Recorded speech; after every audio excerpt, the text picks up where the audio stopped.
Esiet sveicināti! Ēterā EVTN 2. septembra ziņu izlaidums. Jūs uzrunā Dāgs Barkāns.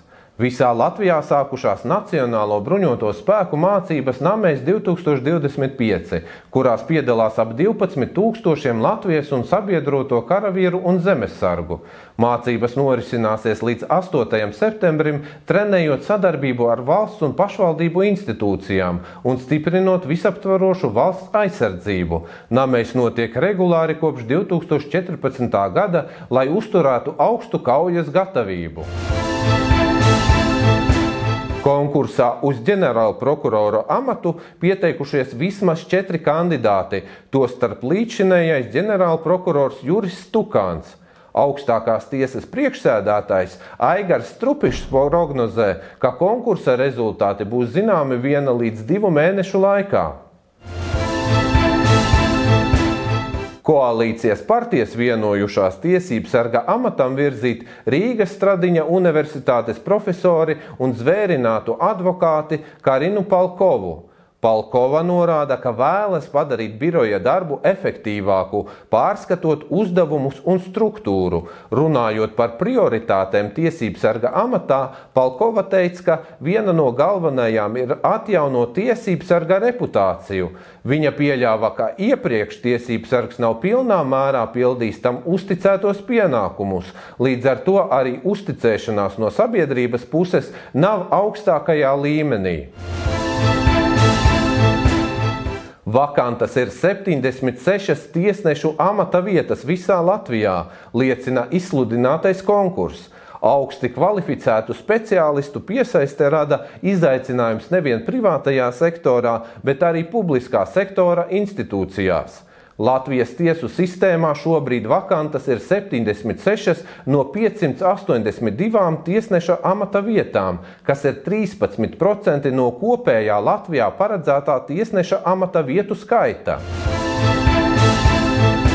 Valsts policijas koledžā šogad mācības sākuši 217 jaunuzņemti studenti. Tas ir lielākais kadetu skaits koledžas vēsturē. Kopumā šajā studiju gadā zināšanas un prasmes apgūs 419 topošie likumsargi, tostarp 2. un 3. kursa kadeti. Bet 3. septembrī koledžā notiks svinīgā ierinda, kurā klātesošos uzrunās valsts policijas priekšnieks ģenerālis Armands Ruks. Ar Vītola fonda stipendijām šajā mācību gadā Latvijas augstskolās studēs 825 jaunieši. Kopējais stipendiju apjoms ir 2 miljoni eiro, ko nodrošina vairāk kā 370 ziedotāji no Latvijas un citām valstīm. 23 gadu laikā fonds palīdzējis izglītot vairāk kā 5300 studentus. Nākamā pieteikšanās Vītolu fonda stipendijām notiks no 2026. gada 1. februāra līdz 1. martam.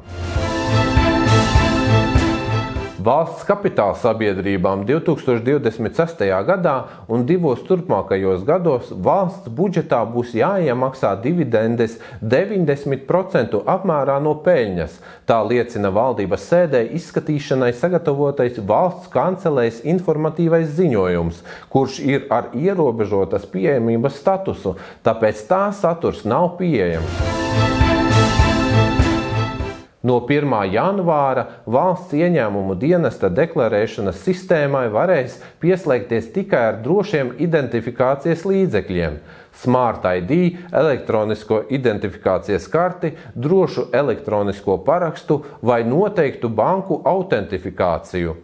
Lietotāju vārds un parole saglabāsies tikai ārvalstniekiem bez tiesiskas saistes ar Latviju.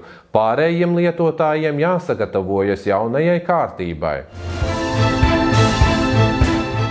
Vairāk kā 20 uzņēmumiem aizliegts piesaistīt viesstrādniekus, pastāstīja Pilsonības un migrācijas lietu pārvaldes priekšniece Maira Roze. Viņa norādīja, ka pat labam populārākās valstis, no kurām Latvijā iebrauc viesstrādnieki, ir Uzbekistāna, Baltkrievija un Ukraina.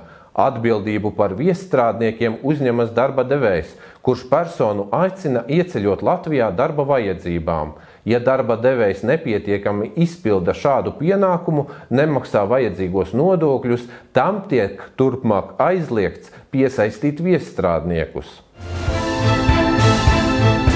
Rīgas apgabaltiesa pastiprināja sodus 2 Krievijas pilsoņiem lietā par ķēlnieces sagrābšanu un nogalināšanu, cenšoties savā īpašumā iegūt saulkrastu dzīvokļu kompleksu Sun Republic 3,7 miljonu eiro vērtībā. Pirmā instance katram piesprieda 20 gadus cietumā, probācijas uzraudzību un izraidīšanu no Latvijas, kā arī ieceļošanas aizliegumu. Apelācijā spriedums daļā par sodu atcelts un noteikti bargāki sodi. Vienam 24 gadi cietumā un 3 gadi probācija, otram 25 gadi cietumsoda un 4 gadi probācijas. Abiem pēc cietumsoda noteikta arī izraidīšana un ieceļošanas aizliegums Latvijā uz 8 gadiem.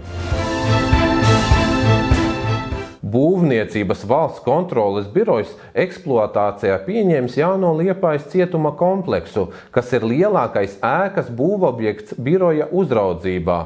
Cietums uzcelts uz 30 hektāriem liela zemes gabala. Tā kompleksā ietilpst administrācijas ēkas, dzīvojamie korpusi, sporta laukumi un citi objekti. Projekta izmaksas sastāda 125 miljonus eiro.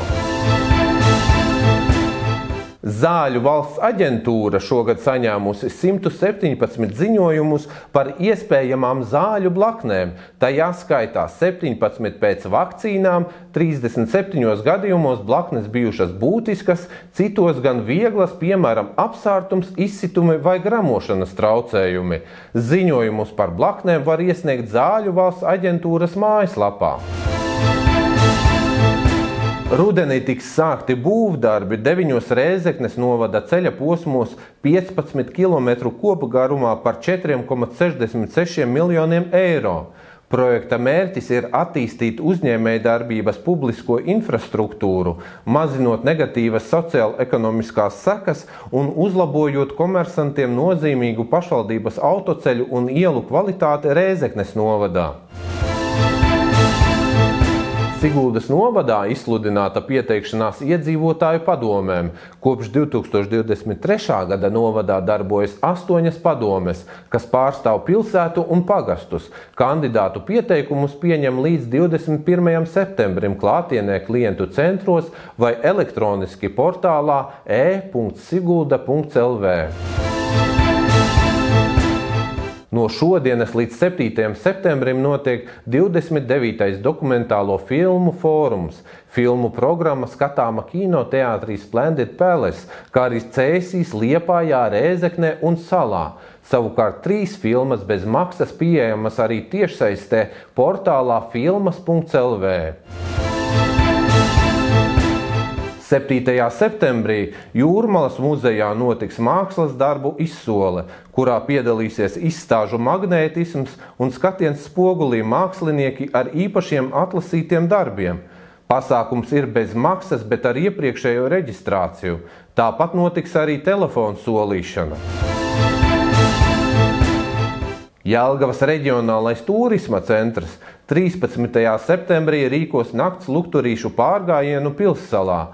Pārgājiena dalībnieki dosies 3 stundu izzinošā pastaigā pa Lielupes palienes pļavām Pilssalā.